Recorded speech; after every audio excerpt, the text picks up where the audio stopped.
আজি গৈছিলোঁ north east kitchen ঠাইত আছে নুংগাম্বাকামত। তেতিয়া দুটা গাজ টেঙা টোপোলা দুটা আনিলোঁ 100 টকা 200 টকা।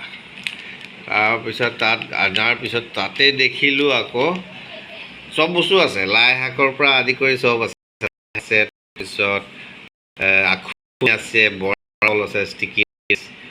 তাৰপিছত লাই শাকটো কি লিউচ আছে, লাই শাকটো লেটি কয় বোলে ইংলিছত। তাৰপিছত আৰু কিবা কিবি বহুত তাত দেখিলোঁ। বেঙো শুকুৱাই মেলি ৰাখি থৈছে। বেং নগা মানে কি ক'ব, নগা মানুহ হয়, নগাৰ দোকানেই হয়।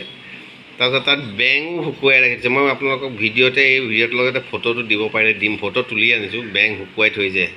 তাৰমানে ইয়াত মানে যোনটো জেগা মানে তাত নগা মানুহ বহুত থাকে। নগা, মণিপুৰী, মিজো, তাৰপিছত খাচীয়া বহুত আছে আমাৰ নৰ্থ ইষ্টৰ মানুহ। সেইফালে মানে এইখন দোকানকেইটা খুব যায় আৰু তাত আৰু সেইখিনিতে তাত গাহৰি মাংস শুকান এইবিলাকো আছে। তেতিয়া তেওঁলোকে মানে এই ভেকুলীও লৈ আহিছে। মই ভিডিঅ'ৰ লগত দিম। থেংক ইউ, আপোনালোকক জনাব পাই ধন্যবাদ দিছোঁ।